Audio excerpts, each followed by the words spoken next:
haveria algum nível de pacto que seria impossível de ser desfeito até por Deus? Existem algumas situações complicadas.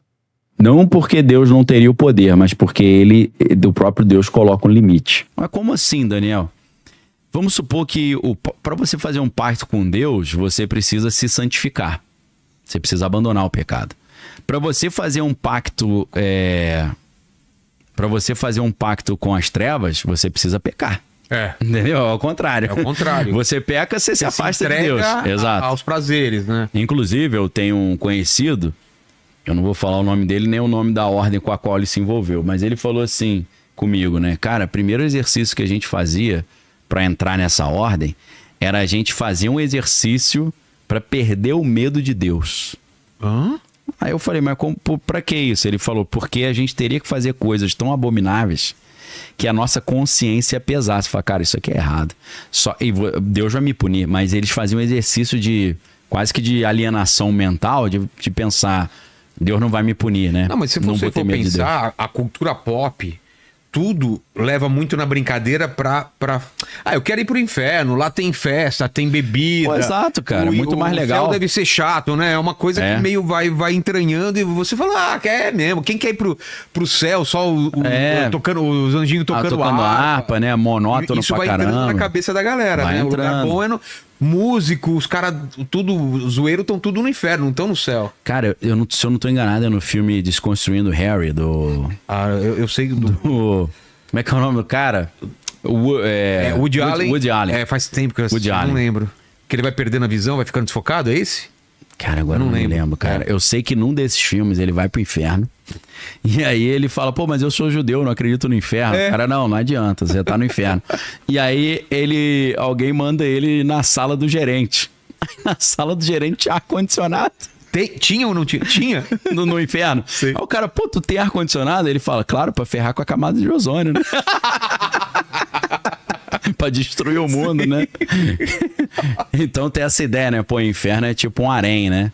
É claro que em algumas doutrinas ocultistas existe o céu, o inferno dos escolhidos, que seria sexo, drogas e rock and roll, e tem o inferno dos órfãos. Olha lá, o Desconstruindo. Desconstruindo Harry, cara. Eu não me lembro se é nesse. Que é sensacional, né, cara? O Woody Allen é incrível. É claro que eu, como cristão aqui, tenho que fazer uma ressalva. Tem algumas cenas meio impertinentes, né? Tem. E Desconstruindo Harry, inclusive, já começa bem bravo. Os caras estão falando do Guilherme de Pádua, né? Não cumpriu todos os rituais e acabou morrendo, né? Ele fez aquele esquema de virar crente, né? Não, eu sei, mas o assassinato diz ele que foi... Ele assumiu... Ou ele inventou a história? Tinha uma ideia que era um pacto, né? Tinha, cara. Da mulher. Foi um ritual. Foi um ritual, né? Foi. Com tesoura e tal. Teve. Bizarro, cara. Foi porque ele queria ter mais destaque na novela. Acho que era isso que ele tava buscando, né? Mais sucesso e tal. Então, aquela pergunta, né? Tem pacto que não pode ser quebrado? Então, a Bíblia fala sobre algumas situações de pecado que não podem ser perdoados. Como assim? A blasfêmia contra o Espírito Santo, por exemplo, né? Em que situação isso aparece na Bíblia? Jesus está expulsando demônios e os caras começam a falar, caramba, que poder é esse que ele tem, que ele consegue expulsar demônios? Aí os líderes da época, se sentindo desmerecido, né? Porque, imagina, o líder bonzão não conseguiu expulsar. Vem o carpinteiro expulso. Aí eles inventam uma tese para tentar explicar. E falam, eu já entendi qual é desse cara. Ele expulsa os demônios pelo poder de Beelzebu. Aí Jesus falou, opa, pera aí você deu uma mancada. Porque se você peca contra o Pai, tem perdão. Se você peca contra o Filho, tem perdão. Contra o Espírito Santo, não tem perdão. Cara. Então a blasfêmia contra o Espírito Santo é você atribuir coisas que são de Deus às trevas. Entendi. Seria um tipo de pecado. Aí muita gente fala, ai meu Deus, será que eu já cometi esse pecado? Cara, só de você ter essa preocupação, você não cometeu. Porque quem comete esse nível de pecado fica com a alma selada para salvação. O cara fica bloqueado, não tem mais como. E esse cara, portanto, ele não se arrepende, porque o caminho para você ser perdoado é o arrependimento. Então são pessoas psicopatas ao extremo, que o cara pode fazer maldade com criancinha, com quem for, que ele não sente remorso, nem pena, nem compaixão, nem nada. Então, você que está assistindo, fique tranquilo, muito provavelmente você não cometeu isso. Agora, vamos supor que um cara não apenas vai fazer um pacto para sucesso com tempo de duração, mas esse cara é um aliançado, um selado, como se chama. Ele vem de uma linhagem. Ele não é alguém que fez um contrato com as trevas, ele é um filho das trevas. Para o cara atingir certos níveis, ele vai ter que fazer coisas tão abomináveis, mas tão abomináveis, dependendo do nível, que ele blasfema contra o Espírito Santo nesse caminho. E aí, meu irmão, chega um momento que não tem mais volta. Então eu parto do princípio que, dependendo do pacto, o cara não consegue reverter. O custo é muito alto, né? É muito complicado. Outras situações na Bíblia que não tem mais salvação. Quem recebe a marca da besta. A Bíblia fala que quem receber a marca da besta sem a qual ninguém vai comprar nem vender, já era mesmo. Não tem como você tirar a marca da besta ou passar um lick paper, uma borracha na marca. Recebeu, já era. Tá com a sua alma, ficou bloqueado. Outra situação, tá no livro de Hebreus, seria uma terceira hipótese de impossibilidade de arrependimento ou de salvação. No livro de Hebreus tem uma passagem muito misteriosa que diz assim: aquela pessoa que entendeu profundamente os mistérios de Deus, né, mergulhou nas bênçãos do mundo vindouro, né, profundamente mergulhou no Espírito Santo de Deus e cai. Depois dessa profundidade de conhecimento das coisas de Deus, se cai, é impossível que seja renovado, porque senão estaria expondo Jesus ao escândalo. Porque o cara tava fundão com Deus, aí fez um monte de bobagens, vai falar, pô, cara, aí tu me queimou, né? Porque a Bíblia fala aí daquele por meio do qual vem o escândalo, né? O escândalo na Bíblia é uma coisa muito séria. Então, assim, tem situação que eu acho que não tem como o cara voltar, não. Inclusive, tem pessoas que se envolveram com certos grupos que parece que no dia que ele ia fazer o tipo do ritual que ia bloquear o cara para salvação, Deus atrapalhou o cara de ir, depois o cara entendeu, pô, se eu tivesse ido não teria mais volta, né? Então eu creio que existe isso. Agora, tirando esse caso, cara, é muito simples você desfazer um negócio desse. Por quê? Jesus, ele morreu na cruz por nós.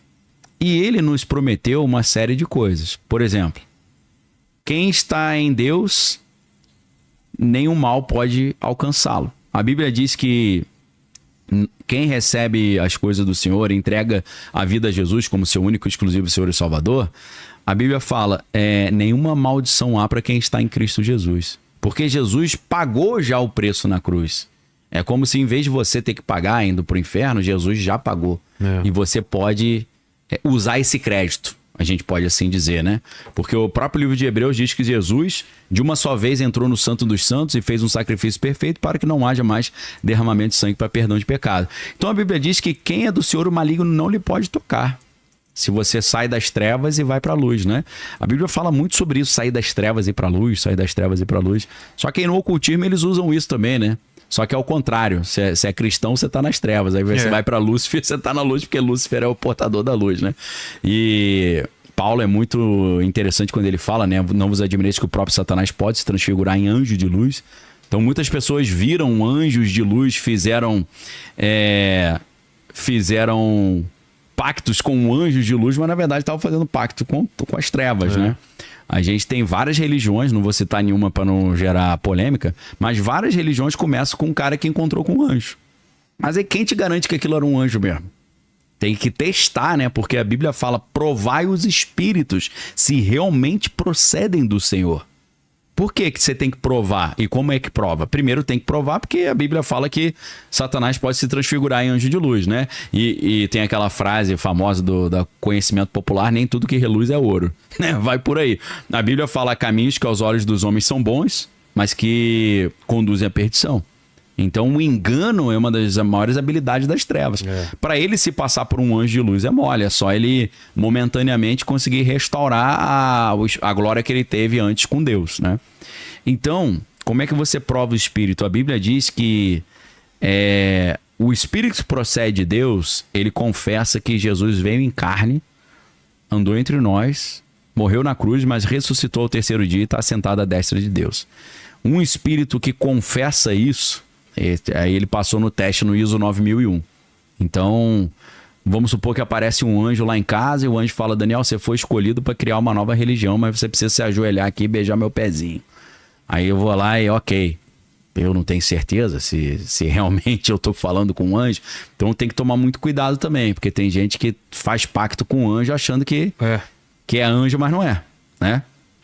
Inclusive tem na Bíblia tem algumas passagens interessantes, porque alguns dos apóstolos encontraram com anjos, né? O apóstolo Pedro e o apóstolo João, eles se prostraram diante do anjo. E o anjo falou, pode levantar que só Deus recebe adoração, eu não recebo. Então isso é interessante também. Aparecer um anjo pra você e falar, ajoelha aqui, beijo meu pezinho. Já tá errado. Os da Bíblia não gostam muito disso, não.